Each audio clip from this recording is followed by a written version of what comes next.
Fala galera, estamos com mais um vídeo da nossa série de mensagens, Estudos do Apocalipse. Hoje iremos falar sobre a igreja de Tiatira. Vamos lá?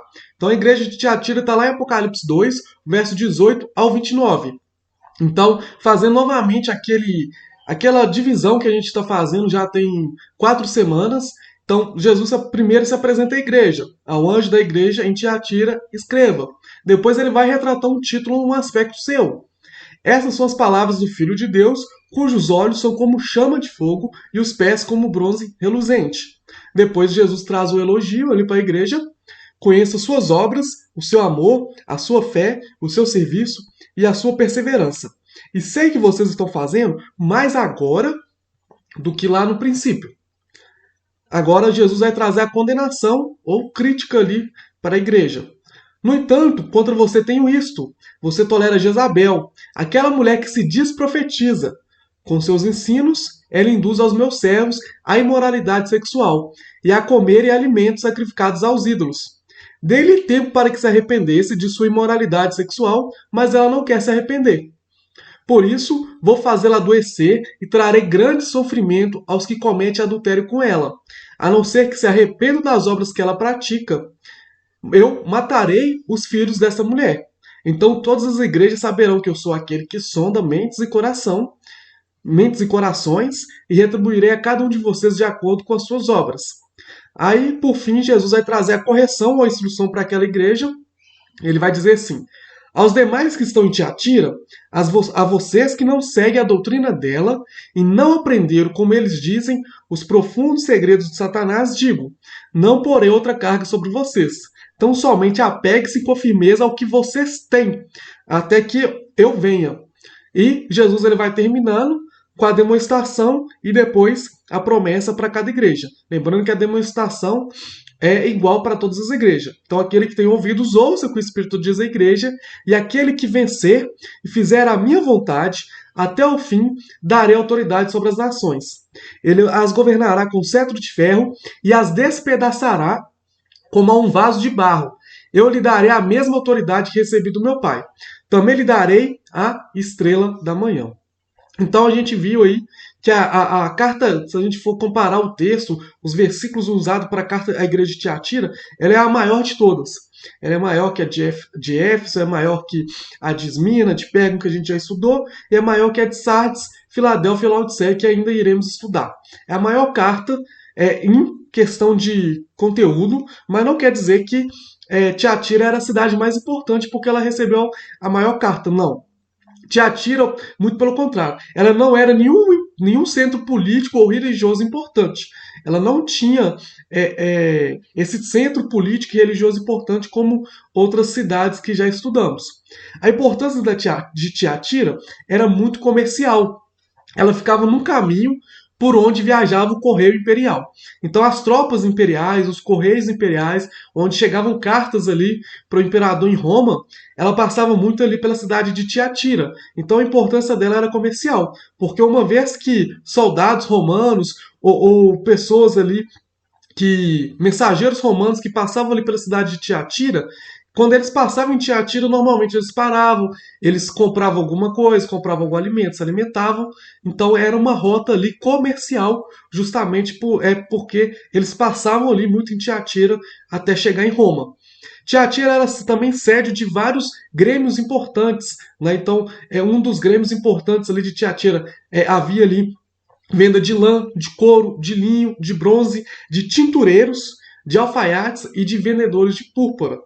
Agora, esses grêmios de comércio importante era aquilo que rodava, aquilo que girava a economia ali daquela cidade. Então, era quase impossível ser comerciante naquela cidade sem fazer parte desses grêmios, de lã, de couro, de linho, de bronze, de tintureiros, de alfaiates, ou de vendedores de púrpura. Se você quisesse ter um capital melhor, ter uma condição financeira melhor, você deveria fazer parte desses grêmios, que era o que dava mais capital e que fazia a economia ali da cidade rodar. Então, cada grêmio, só que tinha um porém, cada grêmio tinha uma divindade ali, vamos supor ali, titular. O grêmio de lã né? O ramo de lã tinha uma divindade, o ramo de vendedores de púrpura tinha uma divindade, o ramo de couro tinha uma divindade. E sempre quando esses ramos se juntavam, havia sempre reuniões desses grêmios, e sempre quando esses grêmios se juntavam ali para fazer um tipo de reunião, eles cultuavam a esse Deus, eles adoravam a esses ídolos, eles faziam banquete para esses ídolos, para esses deuses. Então imagina para a vida de um cristão. Se você quiser ter uma vida financeira boa na cidade, você precisa participar de um desses comércios. Porém, um desses comércios ali adoram deuses. Né? Esses comércios ali que eram mais populares, que eram arrecadavam a parte financeira melhor, eles tinham deuses. Então, se você queria fazer parte ali desse de ter uma economia forte ali na cidade, você iria participar desses cultos, porque não existia outra forma de você vender esses tipos de materiais que eu citei sem participar e sem adorar esses cultos. Então, logo, a parte cristã da igreja era, né, dos crentes fiéis, né, pelo menos, eram crentes não tão com capital melhor. Ou existia aqueles crentes que se subjugavam, aceitavam ali ficar ali nas reuniões de outros deuses para ter uma capital financeira melhor. Ou seja, eles entravam ali, tinham uma vida com Deus, mas também tinham uma vida ali no paganismo. Então ficava uma posição clara ali para o cristão. Você sai do Grêmio, você perde sua reputação, perde sua posição, perde ali o seu lucro financeiro. Mas se você permanece nessas festas, você nega Jesus. Então existia duas escolhas ali para os cristãos ali da igreja de Tiatira. Você permanecia e, né, negava Jesus, ou você saía e perdia todo o lucro financeiro. Então a vida dos cristãos ali de Tiatira não era tão fácil. Então, agora vamos falar um pouco da carta. Lá no verso no tópico 3 vai falar, aliás, no tópico 2, né, Jesus retratando o título, vai falar: essas são as palavras do Filho de Deus, cujos seus olhos são como chama de fogo. Normalmente o fogo sempre é levado como aquilo que purifica, aquilo que traz purificação. Jesus fala que os olhos dele são chama de fogo porque ele fala assim: eu conheço tudo, eu sondo todas as coisas, eu sei aqueles que são cristãos de verdade, que não estão me negando, eu sei aqueles que estão me negando. Eu sei aqueles cristãos que estão participando desses grêmios, adorando outros deuses, para ter um capital financeiro, um lucro financeiro maior. Eu sei aqueles que estão sendo fiéis a mim e não estão entrando nesses grêmios, não estão entrando nesses comércios e não estão adorando esses deuses. Então Jesus se apresenta como aquele que tem chamas de fogo, como tem olhos como chamas de fogo, justamente para mostrar que ele é aquele que sonda todas as coisas, ele é aquele que vê aquilo que é puro daquilo que é impuro. E não só isso, Jesus também fala que ele tem os pés como bronze reluzente. Ele fala isso porque ele está falando que os pés deles não estavam cobertos, mas estavam brilhantes e puros. Quando ele fala que os pés deles são como bronze reluzente, ele está falando que não existia nenhuma mistura ou impureza ali nos seus pés.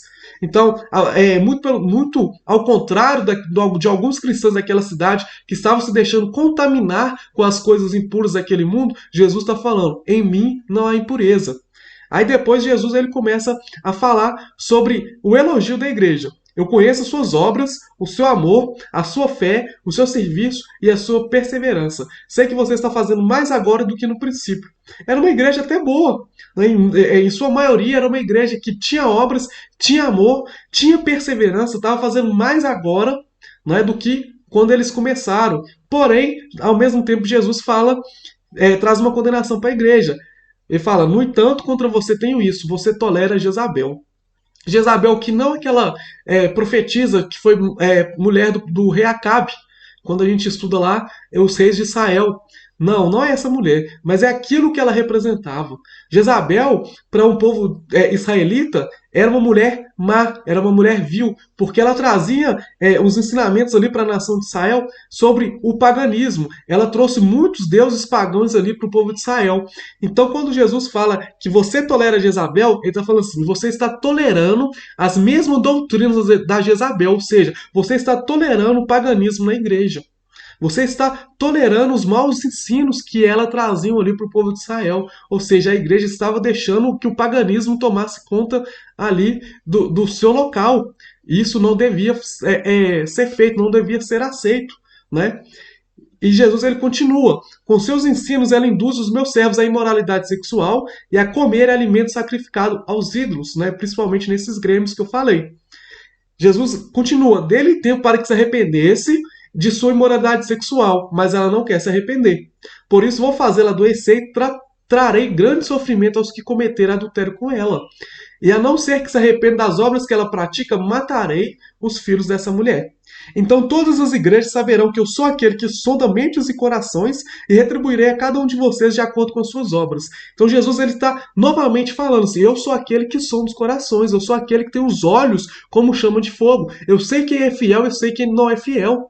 Não adianta vocês tentar mentir para mim. Jesus ele conhece tudo, Jesus ele sonda o nosso coração, ele conhece os nossos caminhos, ele sabe aquilo que estamos pensando, então não tem como esconder nada dele.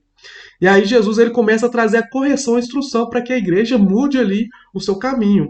Aos demais que estão em Tiatira, as vocês que não seguem a doutrina dela e não aprenderam, como eles dizem, os profundos segredos de Satanás, os profundos segredos de Satanás ali, não que Satanás estava ali literalmente naquela cidade, mas como o paganismo estava muito grande ali, naquela cidade, em Tiatira, existia ali um termo que eles usavam, que é os profundos segredos de Satanás, que é aquela pessoa ali que experimentasse ali de tudo, que experimentasse ali todos aqueles cultos pagãos ali ao máximo. Então, Jesus está falando, para essas pessoas que não aprenderam, como diz os profundos segredos de Satanás, digo, não porei outra carga sobre vocês. Tão somente apegue-se com firmeza ao que vocês têm até que eu venha. Então Jesus ele está ali dizendo para aquelas pessoas assim, mantenham-se fiel, persevere, que se vocês perseverar, não haverá outra carga sobre vocês. Vocês irão vencer, vocês sairão vencedores.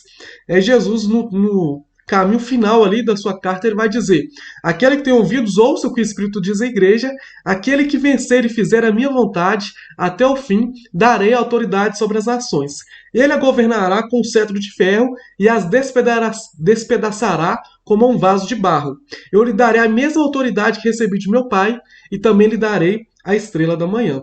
Então, quando Jesus ele diz ali que aquele que permanecer, aquele que vencer e fizer a vontade dele, vai governará ali com o cetro de ferro. Essa governará com o cetro de ferro deve ser uma alusão a Salmos 2, Salmos 2, verso 8 e 9. E a estrela da manhã ali que Jesus diz ali, provavelmente significando, fazendo uma abordagem de Números 24:17 e Daniel 12:3. Eu não vou ler esses textos, mas você pode depois dar uma pausa aí e conferir esses textos lá, que vai falar sobre essa questão do governo, do cetro ali que Jesus tem, do cetro das nações e da estrela da manhã ali, simbolizando ali a Jesus, fazendo uma referência ao próprio Jesus. E também Jesus está falando sobre a autoridade sobre as nações. Provavelmente trazendo uma referência em Coríntios, 1 Coríntios 6:2, quando fala ali que nós, como os cristãos, vamos julgar todas as coisas. Então, Jesus está dizendo, aquele que vencer, aquele que fizer a minha vontade, vai ter autoridade para julgar toda a nação, vai ter ali o cetro ali, um simbolismo ali de governar o mundo junto ali com a igreja de Cristo, e a estrela da manhã se referindo ao próprio Jesus Cristo.